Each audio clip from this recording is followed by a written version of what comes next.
This is the third video on how I fixed my bad breath, plaque-filled, and cavity-prone mouth in 4 years. And in this video over here, I'll be talking about what didn't work. Because I tried a lot of different things, and sadly enough, not all of them were as efficient as other techniques. If you haven't seen part 1, then I highly recommend checking that video out first before this video, and I'll put a link to that in the description down below. Let's jump right into it. So what didn't work for me?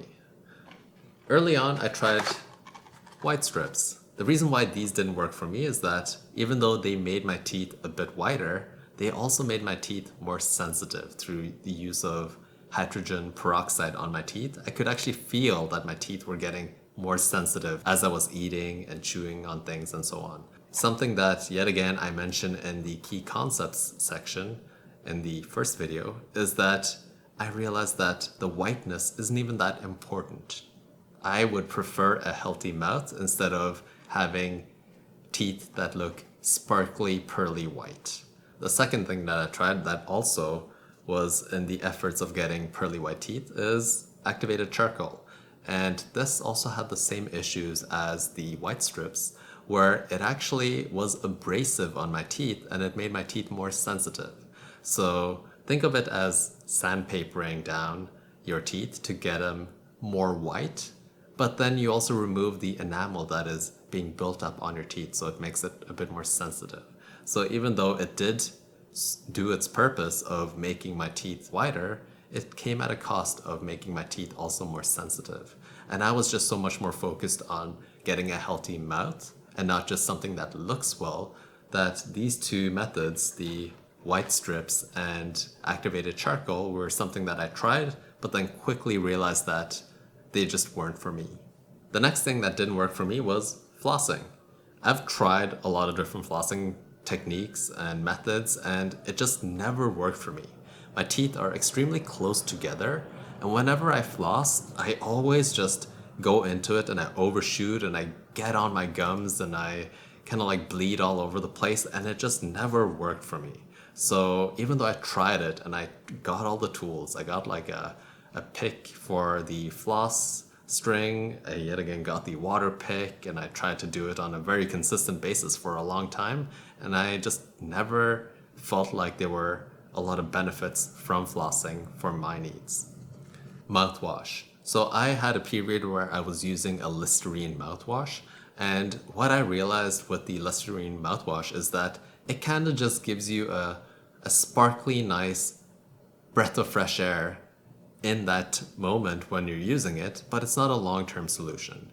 So it will really remove all of the bacteria in your mouth when you use it, but the bacteria will quickly come back again, and it's not a permanent solution to your oral hygiene purposes. It was also pretty abrasive because the Listerine that I was using had alcohol in it, so it was kind of intense for my mouth. Something that I also want to mention here that didn't work for me is to just brush better, floss better, or use more mouthwash. Whenever a dentist or a dental clinician would tell me, oh yeah, you just need to brush better, be a bit more vigilant with those areas. Yeah, like floss a bit more and get in between those teeth. I would try that for a long time and I would be extremely diligent with doing those things. But at the end of the day, it didn't fix my cavities, it didn't fix my bad breath, and it did not fix my overall oral hygiene. So just flossing more, just brushing better, just using a mouthwash, all of these things that are being mentioned, they didn't work for me. I had to find other solutions that worked for me, and oil pulling, xylitol, erythritol, frequency throughout the day, and all of these other things that, and this metal pick and tongue scraping and so on, all of those things were solutions that I found that worked for me, that maintained my oral hygiene at a really high level consistently throughout the day, throughout the week, throughout the months, and now throughout the years.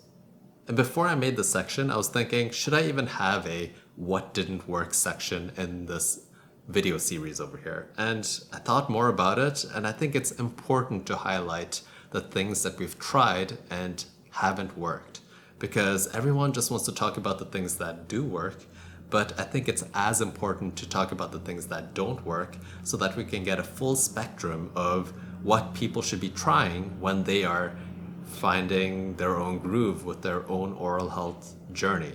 So yet again, share whatever you have tried that hasn't worked for you down below in the comment section so that other people can see those comments and maybe try it for themselves to see if it works or doesn't work. Now, just a reminder that this is the third part of my 4-video series where I talk about how I fixed my oral hygiene. I'll link the 3 other videos down below in the comment section, and I'll also sprinkle them around over here in this end screen over here. My name is Paul, and I'll see you in the next video. Take care.